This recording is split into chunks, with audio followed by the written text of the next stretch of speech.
Bueno,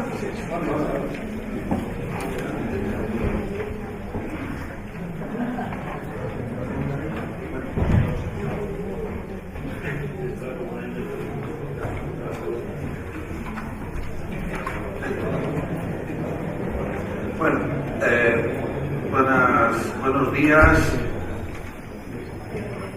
El tiempo se ha echado encima. Los que nos hemos quedado sin el café, pues hasta ahora ya tenemos hasta sueño, ¿no? Y un poco de hambre.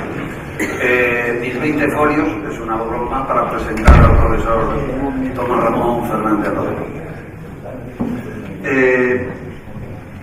Quiero dar las gracias en primer término a la Diputación Provincial y a su diputado provincial, don Adrián Ballester, por haberme permitido, yo creo que un lujo, como es el de presentar a mi querido y admirado profesor don Tomás Ramón Fernández Rodríguez.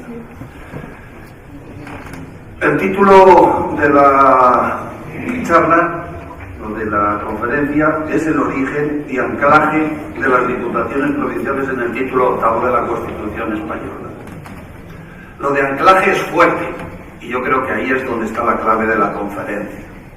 En qué medida la posición institucional que el texto, la Carta Magna, otorga a las diputaciones puede o no estar perfectamente asentada, puesto que anclaje tiene que ver con ancla y tiene que ver con asegurar la nave.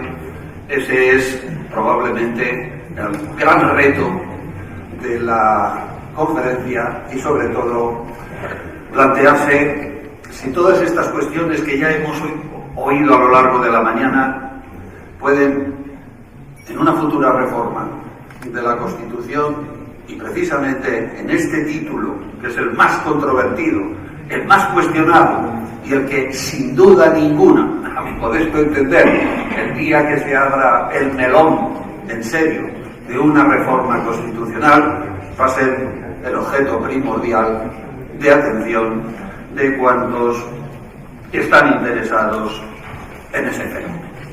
Pues bien, para tratar este tema, yo creo que hay pocas personas tan cualificadas como el profesor Tomás Ramón Fernández. Lo ha adelantado ya en su momento el profesor Manuel Santana, al decir que es el autor de un libro, de una monografía sobre precisamente los territorios históricos.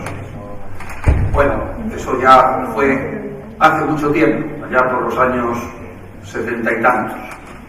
Digo mucho tiempo porque yo también me voy haciendo más mayor y por eso digo que había mucho tiempo.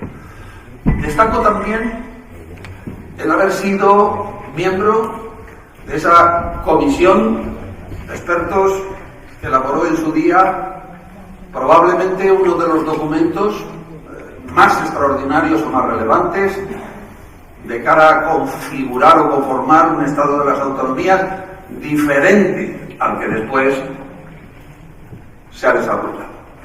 Bajo la dirección del profesor García de Enterría, cualquiera sabe que en el año 1981 ese documento es un auténtico libro de reglas de por dónde debería de ir el desarrollo del texto constitucional.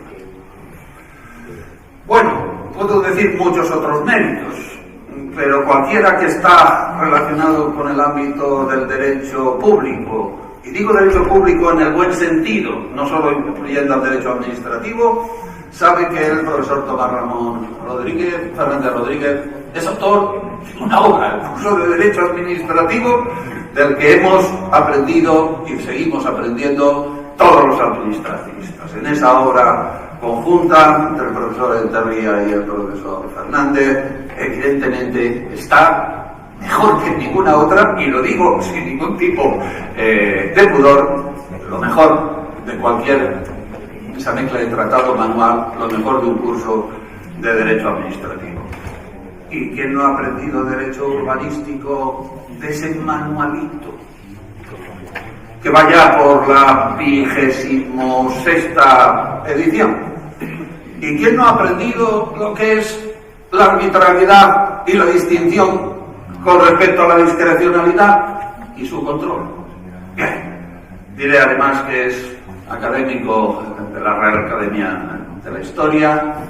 Diré además que es un autor que, si por algo se caracteriza, es por el rigor, por la profundidad, por una pluma bella, extraordinaria, culta, en la que al mismo tiempo que uno lee cosas tan abstractas y tan pesadas como son casi todas las del derecho público, además, encima, disfruta de la lectura. Por lo tanto, sin más preámbulos, tiene la palabra el profesor Tomás Ramón Fernández.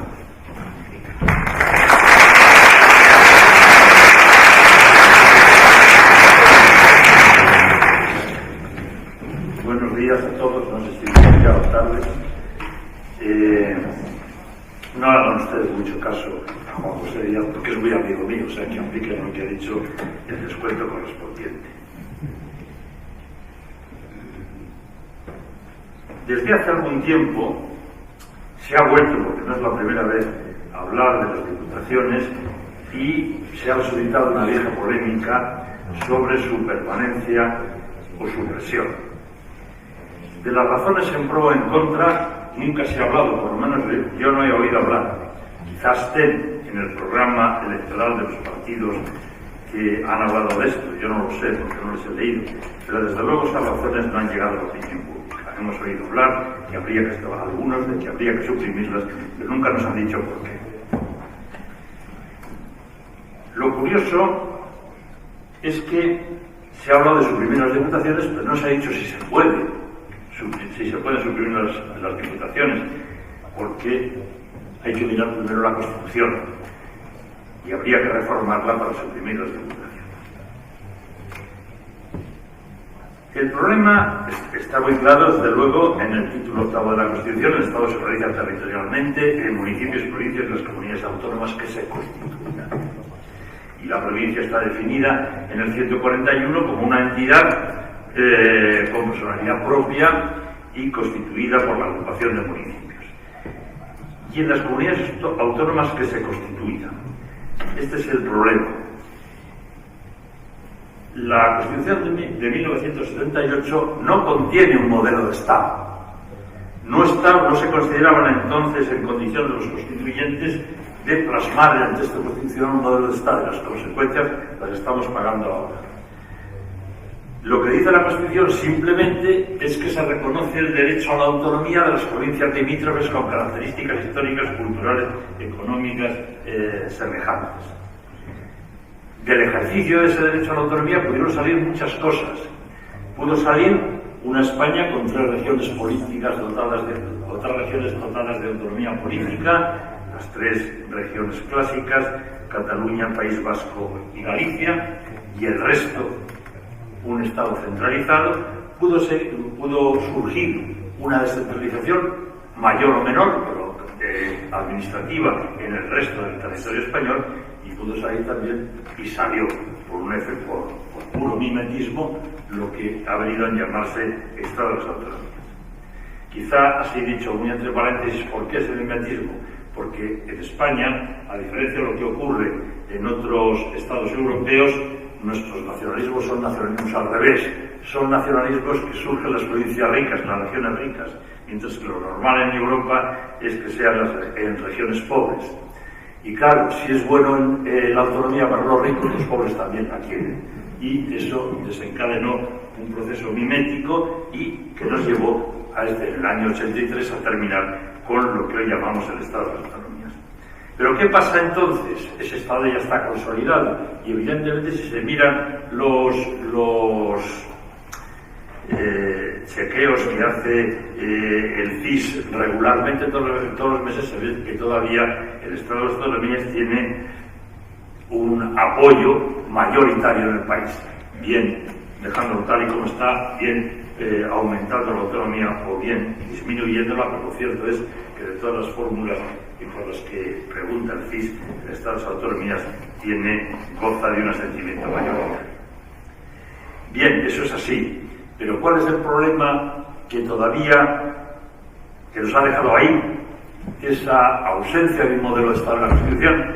Pues que queremos un Estado de las autonomías, pero nos falta lo que cualquier modelo, si se hubiera diseñado inicialmente de modo deliberado para incorporarlo al texto constitucional, hubiera incluido, es decir, los mecanismos de engarce que permitan asegurar la unidad que con la autonomía y la solidaridad, según el artículo 2, informa el Estado. Nos faltan esos mecanismos, y bien lo estamos viendo, porque no hace mucho hubo que reformar la Constitución, porque así nos lo estaban exigiendo, para incluir un nuevo y larguísimo artículo 135 que pone en la Constitución lo que en principio le faltaba, la posibilidad de asegurar una disciplina económica y presupuestaria en el conjunto del Estado, acorde con los compromisos asumidos por España en el seno de la Unión Europea. Nos falta ese modelo. ¿Y por qué digo que nos falta ese modelo? Nos falta ese mecanismo de engarce, porque de ello se resiente también el tema de las provincias y el tema de las diputaciones, cuyo papel, más allá de lo que acabo de decir, la pura definición de las provincias como entidades dotadas por personalidad jurídica y constituidas por la ocupación de municipios, más allá de eso no hay nada. No se sabe cómo va a ser el Estado y, por tanto, no se puede saber cuál es el papel de las diputaciones en cada una de las entidades subestatales que, teóricamente al menos, podían surgir, como en la práctica ha surgido.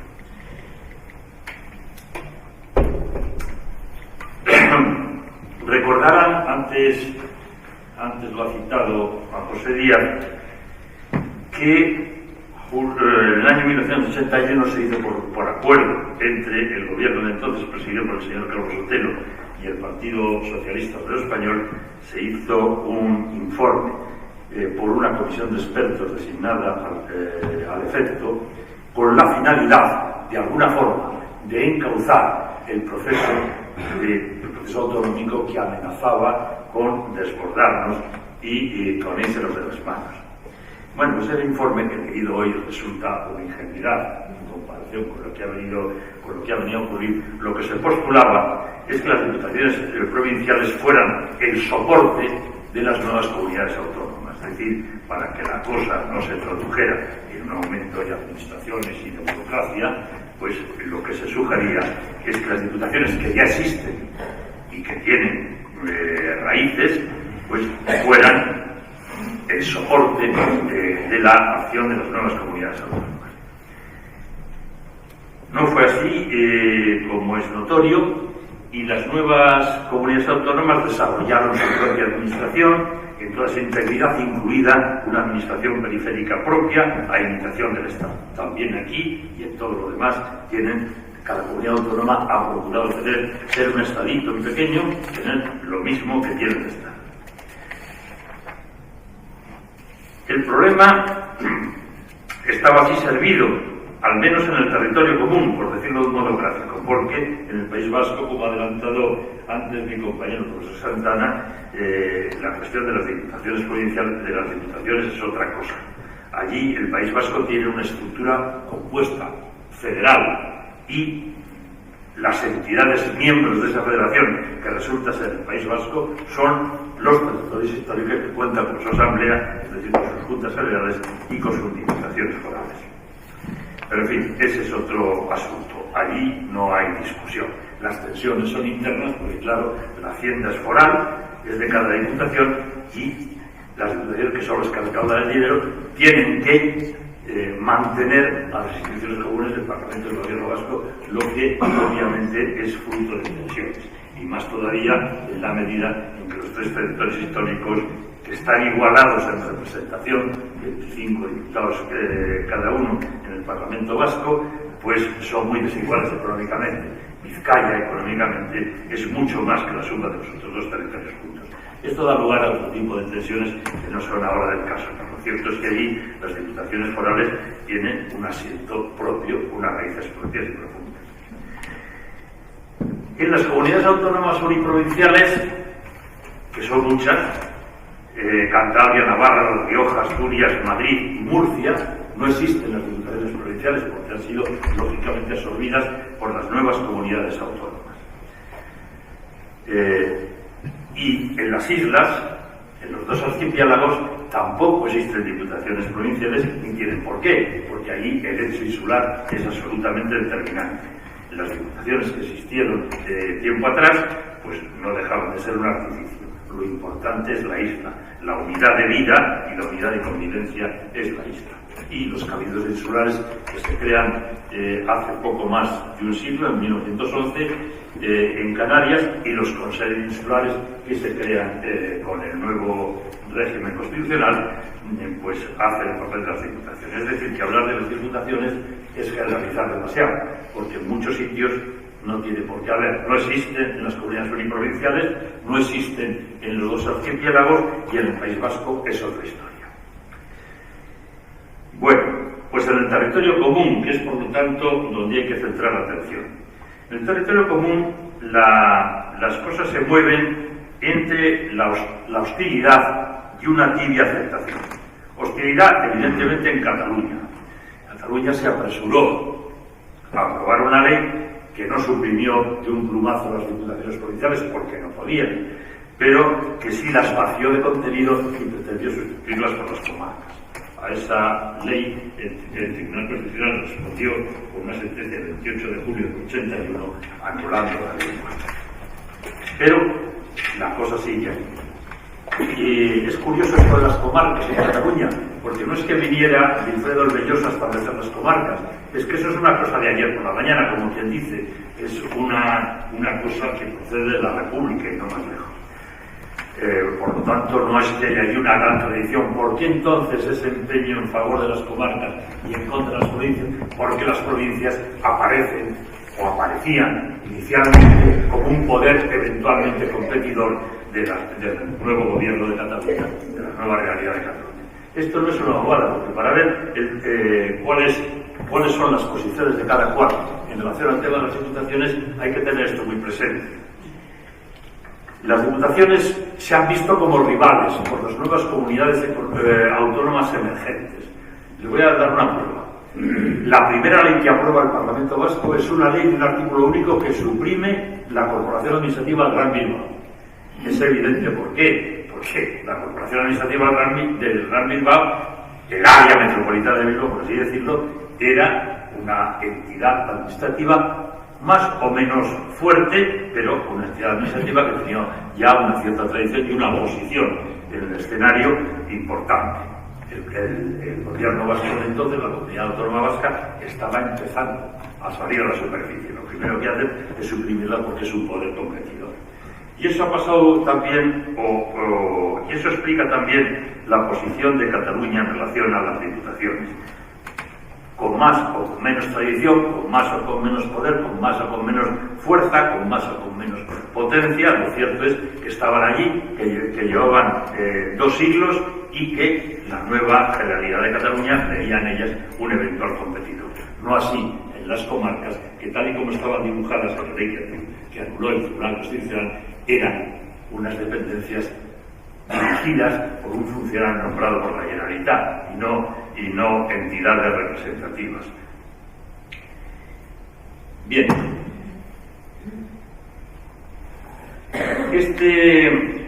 esta sombra, más o menos, está presente con carácter general en todo el país. En unos sitios se ha manifestado con más agudeza, en otros está más o menos soterrada. Se las tolera, pero más. ¿Tiene fundamento esta actitud? Bueno, yo creo que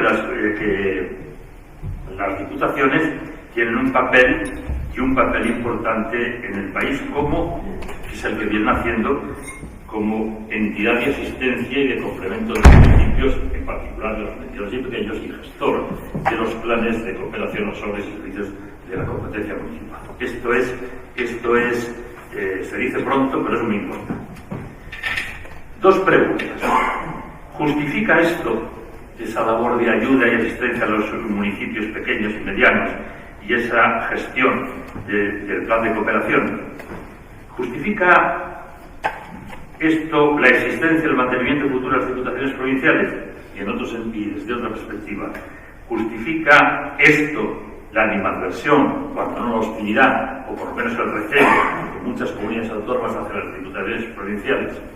Pues yo creo que en absoluto, la respuesta a la segunda de las preguntas es radicalmente no la mía. No hay razón alguna que justifique la animadversión y que eso se pueda fundar en algo real, en el papel que las diputaciones provinciales tienen asignado por la ley de bases del régimen local de prestar asistencia y cooperación a los municipios que la necesitan y de llevar adelante la gestión del plan de cooperación. ¿Es bastante esto, esa es la otra pregunta, para justificar la existencia y el mantenimiento futuro de las diputaciones? Pues yo creo que esto exige un examen más despacio, es una cosa bastante elemental, pero conviene hacerlo con alguna objetividad y sin apasionamientos. La cuestión está no en las posiciones políticas de esto y de aquello, que eso son puras intenciones, donde se mezclan los deseos y los intereses de los políticos que las mantienen. La cuestión está, la pregunta que hay que hacerse es ¿cómo organizar el territorio? ¿Cómo organizar el territorio concretamente de este país? Cuando se postula la supresión de las diputaciones hay que preguntarse, hay que hacerse siempre esta pregunta, o hay que hacer esta pregunta: ¿cómo organizaría usted el territorio? A la persona que hace esa afirmación. En alguna ocasión he oído algún político, o lo he leído en algún periódico, poniéndolo en boca de algún político, que las diputaciones provinciales podrían suplirse por un consejo provincial de alcaldes. A mí esto me da risa. Yo soy de Burgos. Burgos sigue teniendo del orden de unos 550 municipios. Por lo tanto, el Consejo Provincial de Alcaldes tendría que celebrarse en el Gran Teatro, porque los cines que quedan en Burgos ya son pequeñitos. Y además, el Consejo Provincial de Alcaldes, hombre, necesitaría una permanente, porque alguien que se exprese por el conjunto y que se ocupe del día a día. Y esa permanente necesitaría alguien que esconde los papeles, un secretario y un interventor que controle el presupuesto y unos cuantos funcionarios. Es decir, que a lo mejor estamos descubriendo lo que ya existe en las diputaciones.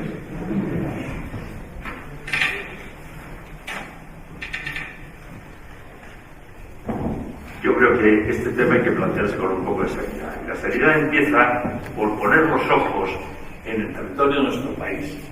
Porque nuestro país está muy poblado en la orla litoral, pero en el interior del país es casi un desierto. Sí.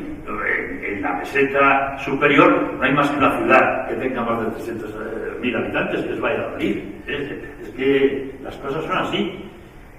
Y si va uno a mirar, y si se molesta uno en mirar, pues los datos que ofrecen, simplemente yo que soy tan torpe para eso, pues tecleando en el iPad o en el ordenador, a mirar los municipios, el tamaño de los municipios españoles, municipios que sigue habiendo 8.000, 8.100. Ahí nos movemos siempre arriba y abajo esa cifra, porque siempre se están produciendo algunas modificaciones. Pero es que es una risa los municipios que tenemos, perdón. Y de ¿cuántos hay más de 20.000 habitantes? Pues miren ustedes, en algunas comunidades autónomas hay muy pocos de más de 20.000 habitantes. Por ejemplo, en Castilla y León hay 15 municipios. Castilla y León es muy grande. Y en Castilla y La Mancha, que también es muy grande, pues hay 15 también, curiosamente. En Extremadura, que también es muy grande, hay solo 7. Bueno, y así podríamos ir repasando si tuviéramos más tiempo, pero para los efectos de lo que quiero decir, me parece que estos datos son suficientes. Un municipio de menos de 20.000 habitantes, me da igual 20.000 que 17.000, es decir, en algún sitio hay que poner la raya. Esto es como la mayoría de edad, a los 18 años o a los 21 como antes o a los 25 como fue en su día. Es decir, una raya siempre es convencional. Un municipio de menos de 20.000 habitantes realmente tiene muy poca capacidad para sostener servicios públicos de una cierta entidad. No digamos ya los municipios de menos de 5.000 o de menos de 1.000, que hay muchos, esos no pueden hacer nada. Es decir, con un secretario lego y un alguacil cojo, como suelo decir, es que no es posible sostener ningún servicio público serio. Los servicios públicos hoy, muchos de ellos requieren una escala de prestación mucho más grande. El agua no surge allí en unas fuentes, en unos pozos al lado del ayuntamiento. El agua hay que traerla de 20, de 30 o de 40 kilómetros.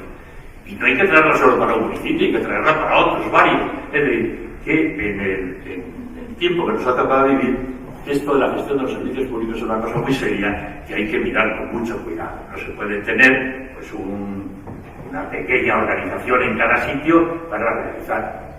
Hay que ir a grandes organizaciones, grandes entidades prestadoras que puedan optimizar las inversiones y prestar los servicios a un mejor nivel.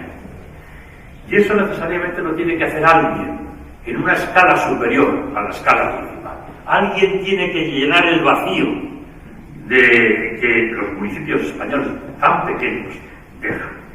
Si alguien no se ocupa de ese territorio, pues ese territorio estará abandonado. Y es la inmensa mayoría del territorio español. Si miran ustedes en el panorama comparado más o menos, el régimen local de todos los países europeos, por lo menos europeos occidentales, que es hasta donde llegan mis escasos conocimientos, es un régimen local en dos niveles, municipal y provincial. Me da igual el nombre que reciban las entidades de segundo nivel. En el de nivel inferior, pues la palabra municipal es general. El tamaño, los tamaños son muy distintos, los departamentos franceses son muy pequeños, hay no sé, 80 y tantos o 90 frente a nuestras teóricas 50 provincias del pasado. Son muy pequeños. Pero en fin, en todos los sitios hay dos. En Inglaterra, el régimen local inglés, que ha sido históricamente un modelo para muchos, pues también es un régimen municipal de dos niveles. Y es que en el nivel municipal no es bastante. En Portugal, que sí aún hay un solo nivel, que es el nivel municipal, los municipios portugueses son mucho más grandes que los nuestros. Y dentro de ellos hay una cosa, las parroquias o las feligresías, que hacen el papel de aquí de los municipios. Pero en fin, también allí, de hecho, funciona en dos niveles, aunque distintos de los nuestros. Pero no, el nivel territorial, el nivel municipal no es bastante para organizar el territorio. Se necesita, y es general esa observación, se necesita una organización de nivel superior que llegue a donde los municipios no podían llegar. Me parece una cosa que esto de las diputaciones forales. ¿Cómo empieza esto de las diputaciones forales? Porque de ahí viene el nombre. Pues de que los municipios mandaban sus delegados a una reunión de todos ellos, que había que hacer un camino entre el Goibar y Éibar. Bueno, pues muy bien, eso no podía hacerlo en el municipio de Éibar solo ni en el Goibar solo. Se acordaba eso y se dejaba a alguien encargado de que hasta la próxima reunión lo hiciera. Ese era el diputado federal. Bueno, esa es la cosa. Ya desde hace no sé cuántos siglos, la necesidad de un nivel provincial y un nivel superior al municipal es una evidencia. Pues aquí también, y ahora con mucho mayor motivo.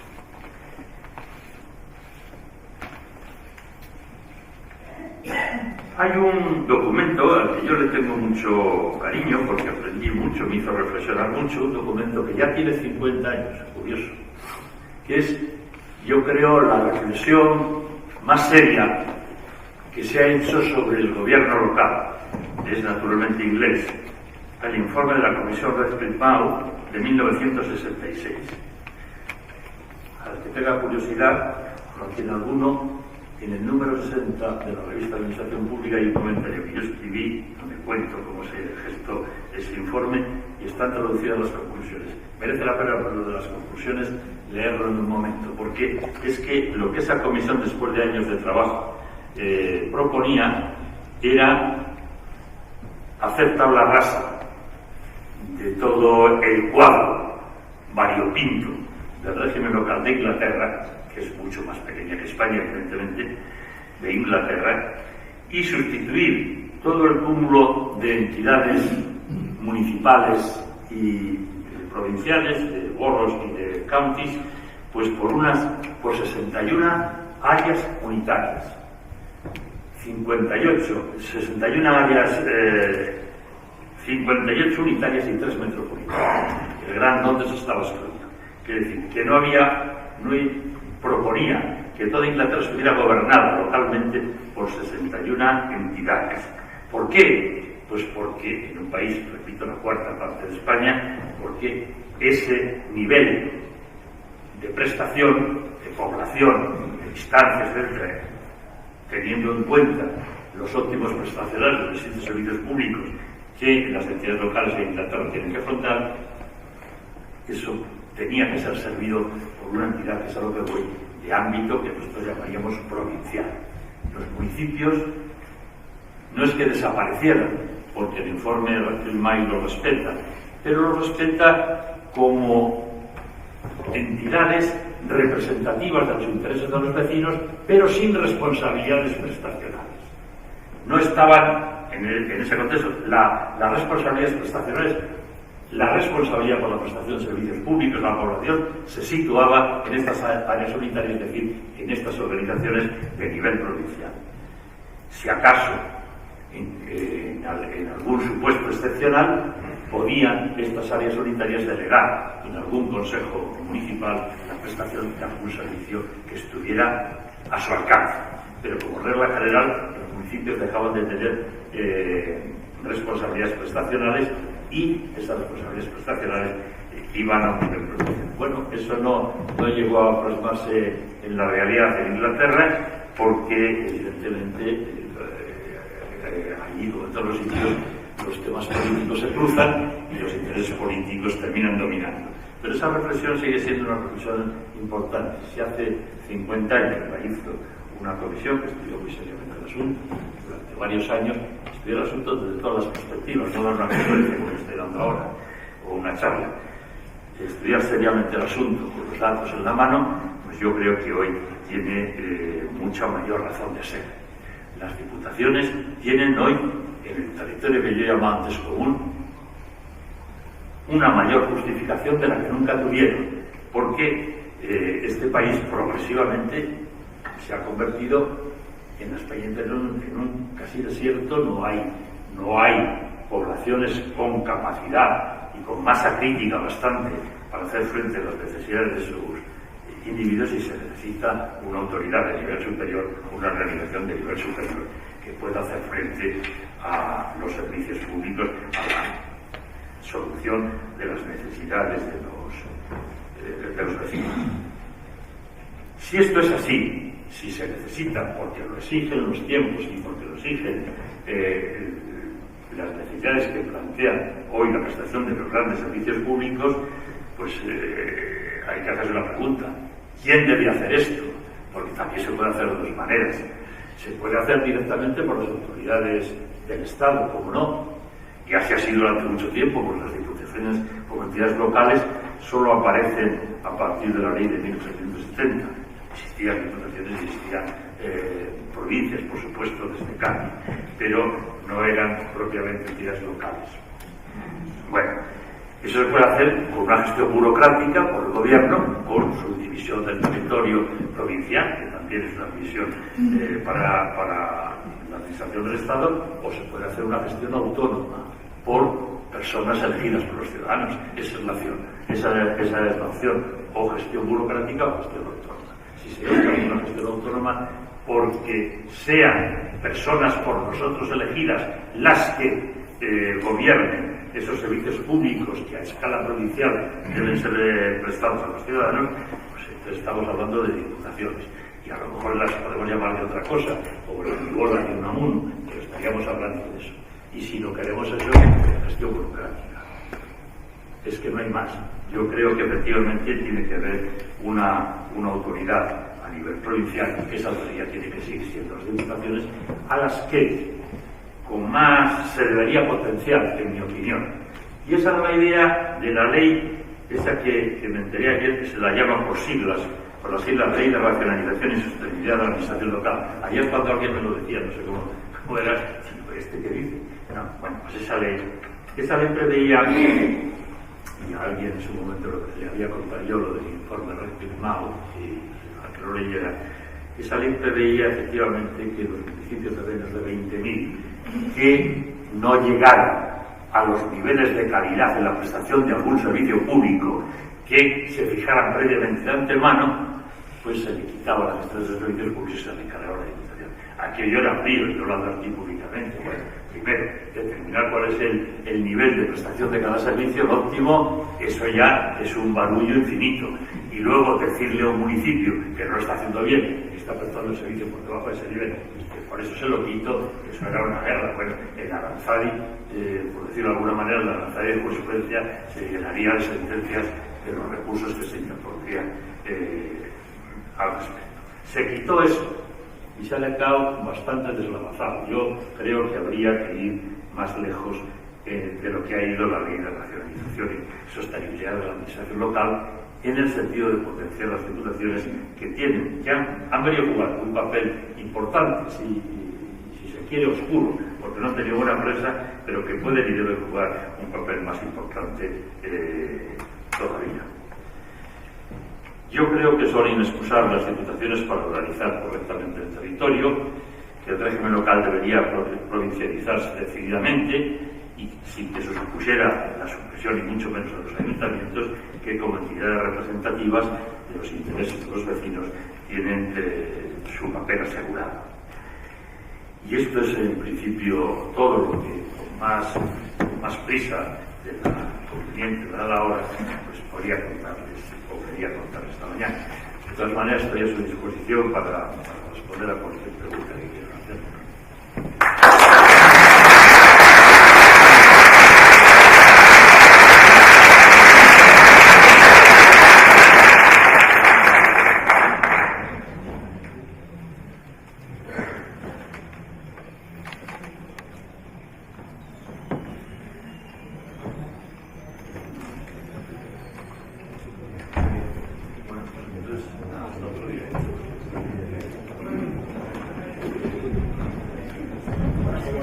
Pregunta, continuamos a las 4 de la tarde. Muchas gracias.